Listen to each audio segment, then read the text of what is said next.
Bueno, señores, estamos aquí en otro debate deportivo y este debate promete bastante porque es un tema que está bastante actual, es un tema que nos cogió a todos de sorpresa.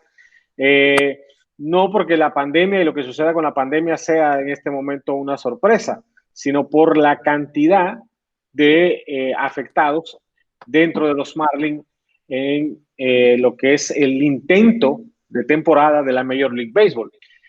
Eh, la sorpresa, como les digo, por lo menos para mí, fue el hecho de que se descubrieran 15 de un solo. Empezaron para mí a crearme una serie de dudas sobre, bueno, si hay un protocolo donde trata de aislar al que sea contaminado antes de que contamine a todos los demás, ¿cómo se le pudo ir a los Marlins y por ende a MLB? Porque entiendo que los que realizan el monitoreo y los que realizan las pruebas, entiendo que forman parte de MLB, no del propio equipo, cómo se les pudo pasar esto. Entonces, creo que hoy hay un tema muy interesante para analizar y por eso le doy la bienvenida a Dionisio Soldevila, que quisimos tenerlo en este especialmente porque Dionisio, bueno, aparte de que sea el programa de radio o uno de los programas de radio más seguidos en República Dominicana, tiene un gran conocimiento de lo que es toda la organización de MLB, ha seguido MLB durante mucho tiempo, está en uno de los medios importantes como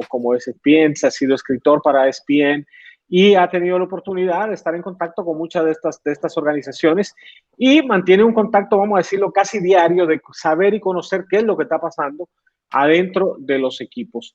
Entonces yo le doy la bienvenida a Dionisio, gracias de verdad por estar con nosotros y la pregunta es hacia Dionisio, ¿qué pasó? Gracias, Maynor, gracias a Romeo y Emilio por la invitación. La realidad es que a todo el mundo le ha tomado por sorpresa, no porque haya salido un caso positivo, sino porque es que en menos de una semana los Marlins han tenido 17 casos positivos, incluyendo a 2 coaches. Entonces estamos hablando de 15 jugadores de un roster de 30, la mitad de los jugadores. Ahora los Marlins están buscando gente para poder cubrir nómina y para poder cubrir quienes van a tener en el terreno de juego, pero todo nos indica que es que ellos no han seguido los protocolos, que los jugadores violaron lo que está establecido por Grandes Ligas, que es el distanciamiento social y la forma que se manejan las cosas fuera del terreno de juego. Hay rumores de diferentes tipos, de que un grupo de jugadores se fueron a un sitio nocturno en conjunto y que por lo visto no tomaron las medidas necesarias para mantenerse sanos y que eso ha contagiado a media franquicia de los Marlins de Miami. Es muy delicado lo que está sucediendo. Los Marlins no van a jugar hasta el domingo, por lo menos todos sus partidos han sido pospuestos. Eso involucra obviamente a varios equipos que tienen que arrastrar los problemas de los Marlins y al mismo tiempo ha afectado directamente tanto a los Phillies de Filadelfia como a los Yankees de Nueva York, en este caso de los Yankees, porque era el equipo que seguía en Filadelfia justo después de la visita de los Marlins. Yo creo que esto es fatal, que es dañino para lo que está pasando, demuestra falta de madurez, demuestra falta de delicadeza de parte de los jugadores del equipo, demuestra que ellos no están pensando en los demás, sino están siendo egoístas hasta cierto punto, y ojalá y Grandes Ligas tome medidas en este sentido para tratar de limitar. Es verdad que no están en una burbuja como la NBA o A eso vivir yo ahorita. como la MLS. Es verdad que no están en esa situación, pero quizás debería de comenzar Grandes Ligas a tomar algún tipo de iniciativa para tomar medidas de restricción de los jugadores cuando no están en el terreno de juego, porque de qué vale de tener 1 millón de medidas cuando ellos pisan el estadio si después que se termine el juego van a salir a la calle a hacer lo que sea y a poner en riesgo a todo el mundo. No, y no solo eso, Dionisio, Maynor, Emilio y a todos los amigos oyentes del podcast. Yo te voy a decir algo. Cuando yo vi la noticia el lunes, yo dije, se embromó la pelota, se canceló la temporada, porque tú hablar de un equipo con una cantidad de tantas personas infectados, sin lugar a dudas que llama a preocupación y puede crear una situación incontrolable. Pero era como hablábamos antes de nosotros empezar la grabación. O sea, para que suceda en un grupo de gente que tantas personas estén involucrados, algo mal tuvieron que haber hecho. O sea, ya lo que tú dices de que probablemente fueron a un lugar y no tuvieron las medidas, quizás no usaron la mascarilla, no guardaron el distanciamiento social, sea la causa de esto que está sucediendo, pero yo te voy a decir algo. Yo no sé por dónde empezó, pero eso es algo que la Major League inclusive, claro, es un poquito complicado hacerlo, pero debe de tomar medidas inclusive hasta de, no sé si utilizar la palabra de represión, pero de amonestar o de multar inclusive, porque fácilmente la temporada se puso en peligro ayer, el lunes. Está en peligro, pero ahí va un punto que tocó Dionisio y yo quiero poner sobre la mesa, que es el tema de la burbuja. O sea, justamente hablaban de NBA, hablaban de MLS, de NHL, o sea, que tomaron la decisión de irse al tema de la burbuja y está bien. Yo vi que Dionisio puso un tweet contestando a lo que estaban achacándole 100% a eso, lo que estaba sucediendo, donde decía, sí, han habido casos en la burbuja de NBA. Hubo un equipo de MLS que de hecho se tuvo que retirar. Entonces, pero de alguna manera todas esas situaciones sucedieron al comienzo, no en el camino. Y aquí la preocupación de que no estén en una burbuja es cómo tú controlas que cuando se van del estadio o cuando llegan del viaje, cuando termina todo ese protocolo, ellos se guarden. Y ahí mi pregunta es, ¿era factible, como se habló en un momento, hacer burbujas? O sea, claro, en MLB es un grupo mucho más grande, se tenían que hacer varias. ¿Era mejor eso? ¿Ustedes opinan que eso hubiera sido más seguro para MLB? Lo que pasa es que donde tú encuentras 15 estadios. Exacto. Porque las grandes ligas juegan diario. No es lo mismo que sucede con la NBA, que dos equipos juegan un día y probablemente al día siguiente no van a haber acción. En las grandes ligas no. En las grandes ligas un equipo tiene descanso quizás una vez a la semana cuando le toca viajar. Pero eso no sucede en grandes ligas. En la NBA, que la burbuja de la NBA, ellos están usando 2 canchas y ahí tienen su problema resuelto. En grandes ligas tú necesitas por lo menos 5 estadios. ¿Y dónde Hubiera necesitado por lo menos... Claro, pero se hablaba de tener varias sedes. Recuerden que se hablaba de decir Arizona, Las Vegas, Florida. O sea, en un momento recuérdense que eso estuvo en el tapete. El problema es que las sedes que hay en Florida no tienen la categoría de grandes ligas, no son tan espaciosos los clubhouses de los entrenamientos de primavera, donde juegan ellos en entrenamientos de primavera, no tienen tanto espacio como el que se necesita para mantener el distanciamiento que se está buscando. Ni tampoco todos los estadios tienen la capacidad para para que se pueda transmitir béisbol. Porque ¿cuál ha sido el principal retraso o lo que afectó que se tomara la decisión de que los azulejos finalmente se fueran a Búfalo, luego de que Canadá le negara el permiso para jugar en grandes ligas? O que la condición del estadio. El estadio de Búfalo no tenía las luces suficientes para que se transmita un partido de grandes ligas. Y mientras se toma el tiempo de que los azulejos inicien en la ruta, es montando luces que están. Entonces, esa es una situación que Grandes Ligas no tiene dinero, no va a sacar un peso en términos de fanáticos, pero tiene que garantizar las transmisiones. Y para eso necesitan estadios de Grandes Ligas que tienen las condiciones necesarias. Yo lo que creo que aquí hay que establecer reglamentos y establecer sanciones para los jugadores, porque la temporada solamente dura 2 meses. Es un sacrificio que tienen que hacer. Dejar de irse a bares nocturnos, dejar de ir a beberse un trago fuera del hotel cuando están en la ruta, dejar de estar paseando. Hermano, son 2 meses que van a ser un sacrificio. Solamente. Sí, yo lo veo así igual.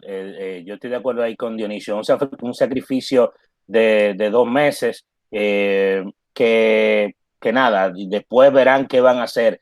El tema de los estadios, que hacía referencia de inicio con el tema de la burbuja, es uno, y la acomodación para mí es otra. O sea, el asunto está cómodo en Florida, en la NBA, porque están en Disney. En Disney hay varios hoteles y estamos hablando que un equipo de baloncesto lo que tiene son 15 jugadores. Vamos a decir que tengan 10 personas más de staff, que son coaches, coach, asistentes y demás. Estamos hablando de 25 personas. El staff de un equipo de béisbol, aparte de los 25 jugadores, 30, tiene que, 30 en este caso, exacto. 30 más los 3 del Taxi Squad. Exacto, entonces vamos a poner esos 33. A eso hay que sumarle 15 personas más probablemente. Entonces estamos hablando de 50 por equipo, por 30. Estamos hablando de 1,500 personas. Si lo dividían en 3 sitios, que fue algo que parecía viable, se hubiera podido lograr en Arizona, en en la Florida, pero Florida está cundido de COVID también.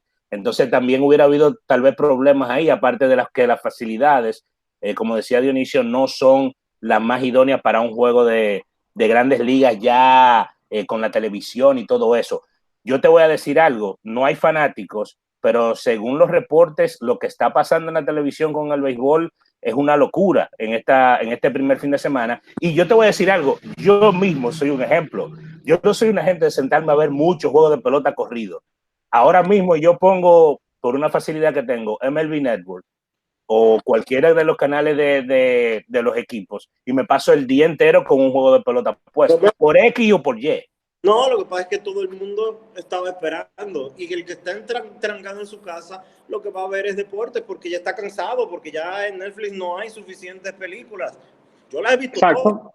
En las aplicaciones que uno tiene diferentes también ha visto todas las series habidas y por haber. Entonces, sí, el deporte en vivo es algo que te da una opción y lo vimos en el día inaugural. El día inaugural estableció récord para ESPN de día inaugural en los últimos 10 años. ¿Por qué? Porque la gente está ávida de deporte. Y porque el deporte en vivo, los eventos en vivo realmente llaman muchísimo la atención. Y el béisbol va a ser un éxito en términos de televisión en este 2020, a pesar de que no van a tener fanáticos y todo lo que tú quieras en ese sentido.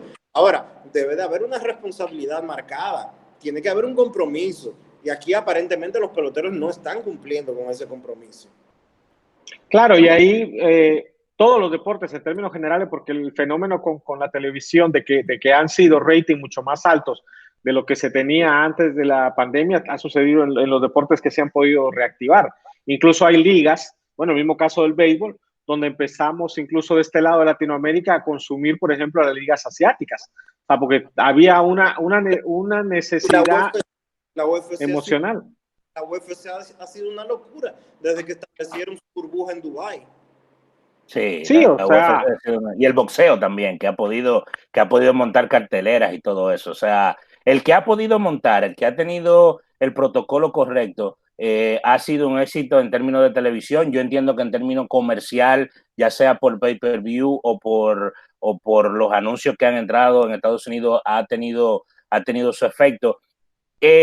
Yo escuché al comisionado, Dionisio, y él, o sea, él dijo que él estaba confiado, él dijo que él estaba tranquilo y él dijo que no era una pesadilla, pero yo no sé si el lenguaje corporal que te dio a ti fue el mismo que me dio a mí. O sea, yo lo vi, lo escuché, pero yo hasta cierto punto no le creí. Yo no sé si tú estás de acuerdo conmigo.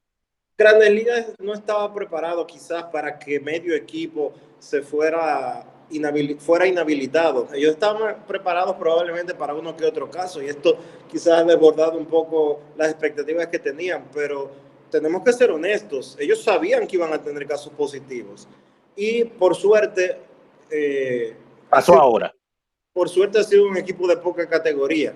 Nadie va a gritar mucho por los Marlins de Miami, que están proyectados a ser los sotaneros de la división este de la Liga Nacional, aun cuando arrancaron el fin de semana en primer lugar. Pero la realidad es que estuviera cantando otro gallo si fueran los Angelinos de Los Ángeles con Mike Trout, el mejor pelotero de Grandes Ligas, o si fueran los Yankees o si fueran incluso los campeones nacionales de Washington. Pero sí, la realidad es que yo creo que Grandes Ligas estaba hasta cierto punto preparado y mientras la prensa ha insistido mucho en la posibilidad de que la temporada pare o algo por el estilo, lo dijo Manfred y lo han dicho otros ejecutivos. Nunca ha pasado por la mente de ellos desde que inició el proceso. Toda esta situación, parar la temporada y yo creo que no la van a parar. No, porque yo no... Señores, no les dan miedo a los jugadores, porque a mí lo que me da miedo es que empezaron algunos jugadores ahí con el telefonito, con el Twitter y con esto, y sabemos que es un sindicato bastante radical. No sé si, yo entiendo que sí, MLB como corporación va a tratar de buscarle siempre una solución que no sea el cancelar la temporada. O sea, le va a buscar el rejuego, incluso desde el aspecto competitivo, desde el aspecto logístico, va a hacer todo lo posible, pero a mí lo que me empieza a dar un poco de temor es que tenemos que reconocer que es un sindicato bastante rock izquierda, bastante fuerte, y algunos de sus miembros ya han empezado armar un pequeño run. A mí me preocupa. ¿Ustedes qué piensan de la parte de los jugadores? Lo que pasa es que hay jugadores, por ejemplo, hay un relevista de los Rockies de Colorado que inmediatamente no habían pasado 3 horas de la información relacionada con los Marlins, que él anunció que no iba a jugar más, pero eso está pactado en el acuerdo que firmaron en marzo, de que el pelotero que no quiera jugar tiene derecho a quedarse fuera, pero eso no va a detener el juego, porque lo que más hay es peloteros. Sí, sí. Los Marlins tienen 30 peloteros en nómina. 15 loco porque aparezca un espacio. 15 dieron positivo, pero tenían otros 30 en un campamento. Y ya comenzaron a contrataron a Wilkin Castillo, reclamaron 3 peloteros de waivers, uno de los Astros, uno de los Reales. Y en sentido general, peloteros hay, que quizás si esto se expande, puedan salir algunos peloteros de renombre, sí es posible, pero la temporada no va a parar, ¿eh? De eso ustedes pueden estar seguros, ¿eh? Yo lo que creo que hay algo también con el tema de, cualquiera está a expensas de dar positivo si cometiendo un ligero error, por decir algo, porque tampoco uno no puede culpar al que dé positivo al 100%, pero yo creo que va a ser más difícil que una gran superestrella dé positivo que un jugador que sea de un nivel medio bajo. Si nos ponemos a analizar lo que pasó con los Marlins, el primero que dio positivo, lamentablemente fue un dominicano, que fue José Ureña, que lo sacaron de la salida del sábado por la noche. Pero él no fue el primero, Romeo, porque él fue el primero del grupo de 10, pero ya había 4 que habían dado positivo a inicios de la semana. Bueno, sí, es cierto. Y tú tienes a Harold Chapman que está positivo, tú tienes a Juan Soto que está positivo, pero son gente joven. Harold Chapman está haciendo press de banca con 700 libras, dije que está enfermo, y tú lo vas haciendo press de banca con 700 libras y haciendo pesas con 300, haciendo pecho con 300 libras.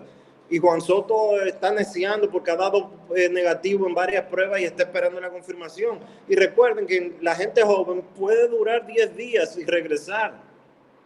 No, eso es una realidad. Ni todos los atletas a nivel global, me corregirán si saben de algún caso, pero la gran mayoría han sido lo que se llama sintomáticos o leves. Lo que pasa es que, obviamente, sería una irresponsabilidad porque esto es exponencial. O sea, esos 15 siguen jugando y se vuelve un tema exponencial a gran escala, incluso nacional, dentro de Estados Unidos. No pueden poner en riesgo a los demás, los tienen que sacar aun cuando no estén enfermos. Si están dando positivo, los sacan para que no contagien a otras personas, porque estamos hablando de un virus que tiene un alto nivel de contagio.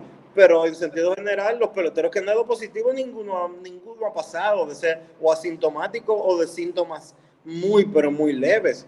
Claro, hay que proteger a los dirigentes, hay que proteger a los coaches, que son gente vieja, pero a los peloteros en sentido general, ellos forman parte del 70, 80%, 90% de las personas que son contagiadas con el virus y que simple y llanamente lo atraviesan sin ningún inconveniente. Los que se enferman que enferman radicalmente o severamente, son alrededor de un 1%, y los que tienen síntomas que lo mandan para la cama, vamos a decirlo así, no pasan de un 6-7% a nivel mundial.